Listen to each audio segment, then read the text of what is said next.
Well, first I wanted to just thank Carlos for setting this up and also Sonoma State, and I'm really, after seeing that talk, I feel really proud to be a teacher and makes me really happy to talk to other teachers. So let me start. Okay, so I love this idea of how I teach teachers, students, not to listen to me. And it's the idea that it will make sense in a moment. So what I do is I teach product design. It's a new kind of idea. It's now a UC-approved UCG class. Didn't exist before, but now we have 4 years of it, Product Design 1, Product Design 2, Product Design 3, and Product Design 4, and it's all really about thinking. And so I'm going to talk to you about this first introduction class. So in the introduction class, this is the first thing I do in the first week of the class. And so they come into my class, and the first thing you do when you have your kids come into a classroom and they're trying to figure out what we're going to do is you're going to tell them the first project, okay, what's the rubric? And so this is what they're used to seeing when they do a rubric. I think. I don't need to do that. There it is. They see something like this. And all my A students, they'll come to my class and say, okay, I get this. I know how this works. And I'm going to go over to the one I want to see. Do I want 1 or 4? And they go through this whole thing. And my D and F students that are in my class look at it and say, I'll look at it the day before it's due, and I'm not going to do anything about it. But I'll try to just, the very day it's due, I'll look over and try to aim for something I can get out of it so I can get some kind of grade out of it. So what I do in my class, I said, okay, everybody get your rubric set, and we're going to write your rubric down, so get ready. I'm not going to give you one of these, so get your paper out, you're going to write your rubric, and here is your rubric for this first project. I just say, create value. And that comes, by the way, from Tina Seelig, at the Stanford D School. And I just thought it's just a beautiful idea, because the kids, what's really great is it really starts differentiating my kids really quickly. The A students start to lose their minds because they say, what do you mean? Create value? Does that mean what you value, Mr. Corey? Because I want that A out of you, so I want to produce what you value. And I say, okay, let me tell you again. Create value. And the D and F students are like, dude, this is easy, right? Because I can do whatever I want. And I have a week, I could pretty much do nothing for a week, and I'm going to turn it in. I can say, hey, that's what I value. And so I say, okay, well, let me clarify. So we're asking these questions. I say, okay, I'll give you more information. Okay, now the A students are ready to write something down. I say, create as much value as you can create in a week. And they're like, okay. And so they raise their hands, and we go through a series of questions, and they say, well, what does that mean? Is that what you value, Mr. Corey? And I say, okay, I'll say it again. Create as much value as you can in a week. And I try to get to the point where they know exactly what I'm going to say for every question they're going to answer, because they know I'm going to say nothing more than create as much value as you can in a week. And they know it. Now they're starting to laugh because they think it's funny. So they'll ask me questions they know I'm not going to answer. And so then I do that same thing over and over and over. And so then I say, okay, and I'm really careful in my wording now. I say, form a group of 4 students. I usually let them self-select their groups. Get into your group, and then once they form their groups, I say, okay, I'm going to now, and I'm really careful how I say this. I practice it ahead of time to make sure I don't say something they can come back to me later and say, well, but wait a minute, you said. I said, I'm now going to give each group an envelope, don't open it. So I give them a sealed envelope, and I try to do it with like great ceremony. I go to Novato High School or Marin School of the Arts official envelope, so it looks like this official thing, and I go to each group, and they have things in it, and you can see them holding it up to the light, and they shake it to try to see what's inside it, and because I said, but just, I'm going to give each of you an envelope, each group an envelope, don't open it. And then I just find whatever I can find, either at home or I have a full shop. I'm really lucky. I have a complete shop with 3D printers and laser cutters and all kinds of goodies in there. And I find washers, or I find paper clips, or I find screws or nuts, or whatever I can find that I have enough that I can give 10 of them to each group. And I said, now the next part is, okay, open your envelopes. And they open their envelopes, and let's say there are paper clips in it. And they open the paper clips, and there's 10 paper clips in it. And one year, this kids, all they did was they folded it into the word value, and they say, hey, done. And I said, okay, create as much value as you can in 1 week. And so then we get into that question. We go over and over, do we have to use it? What are we going to do? And I start teaching them then throughout the week brainstorming techniques and framing techniques. And so we do like drawing activities and different ways to kind of unlock some kind of creative thinking in them.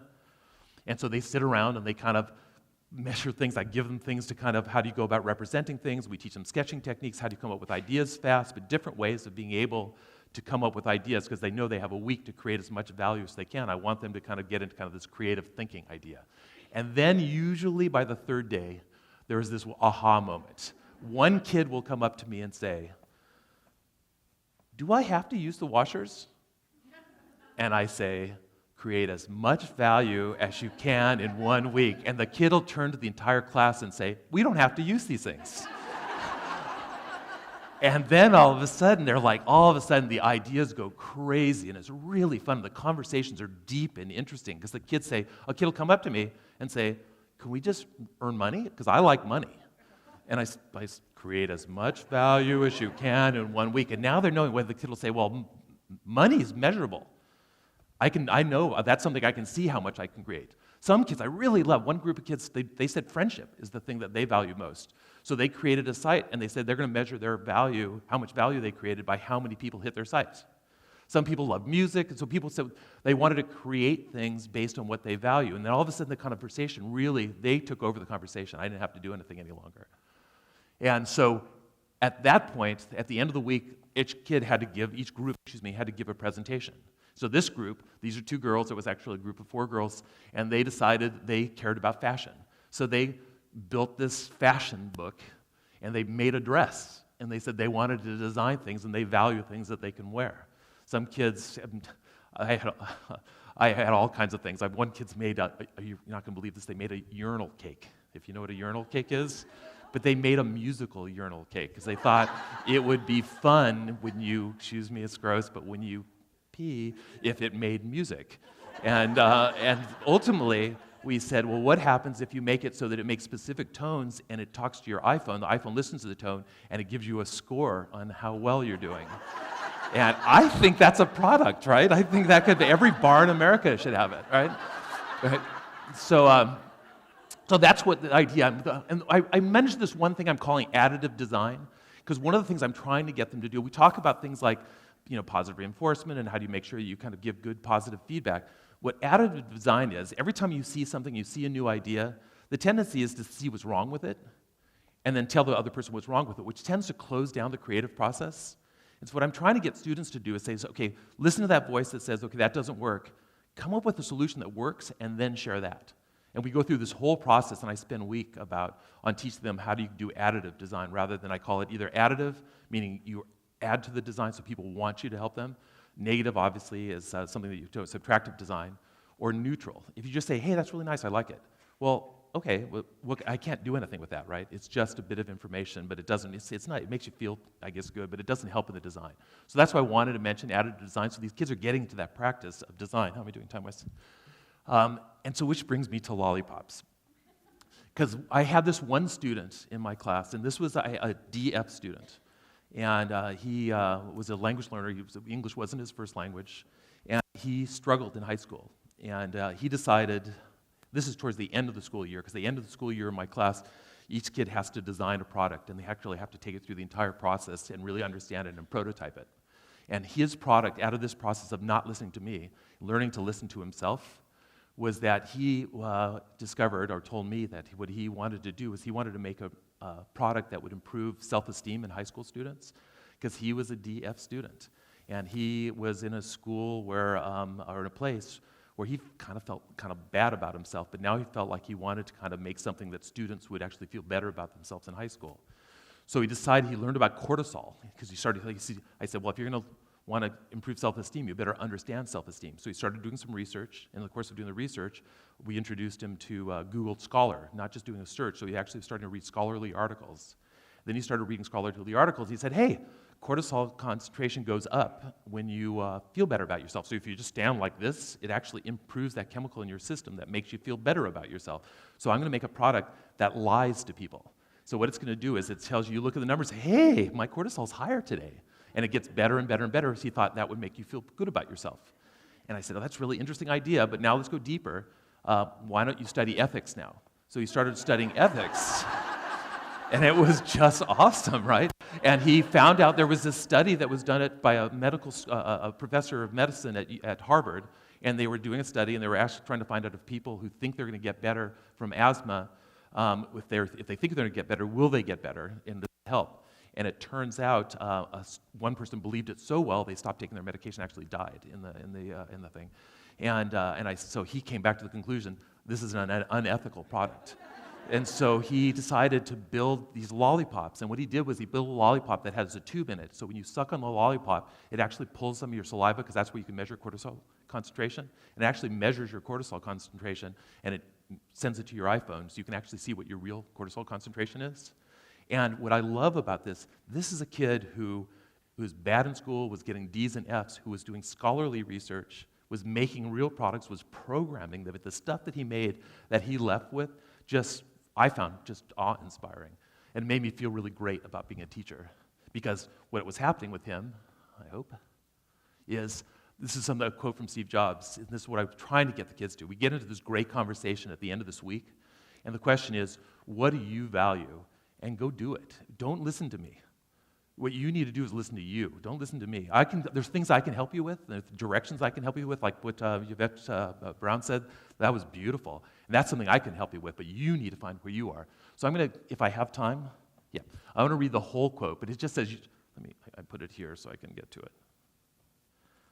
Let's see if I did. Oops, I put it in the wrong app. There it is. Okay. So this is from Steve Jobs. If you haven't seen this speech, it's this commencement address at Stanford. It's worth showing your students because it's, I think, incredibly inspiring. And he says in one line of it, your time is limited, so don't waste it living someone else's life. Don't be trapped by dogma, which is living with the results of other people's thinking. Don't let the noise of others' opinions drown out your own inner voice. And most important, have the courage to follow your heart and intuition. They somehow already know what you truly want to become. Everything else is secondary. And that's me. So thank you for having me. I got 2 minutes? Okay, thanks. I got 2 minutes. I got one more thing I can talk about, or no? One of the things that we've started at the school that I would encourage other people to do, we're part of this maker movement that everybody's involved in, and one of the things you need to do is make like businesses. So we got local businesses actually to donate money. To what we've done is we've created a micro lending bank. So what students can do is, if they can come up with a project that they actually really want to build, they can go to our bank. There's an accountant and there's a board of directors. They actually have to put a business plan together, and they'll loan them the money to be able to actually build things. And so what's been fun about that is it's really different when a student has to generate some money to actually build something. They actually have to look at how much it's going to cost to do it, what's their profits going to be, how many units, and get rejected the first time. When the accountant says, I don't believe your plan, there's no way you can hit these numbers. And then they have to go back and hit numbers, and they learn about pre-sales and stuff. They end up making a deck of cards where they make caricatures of all the teachers. And we made, I think, their goal is they had to make $500 in 2 weeks, and all the students did. It was really fun, and I love the cards, because I look like Jabba the Hutt in it. Unfortunately, my head's like this big, my neck is huge. Anyway, but that's me. Thank you so much.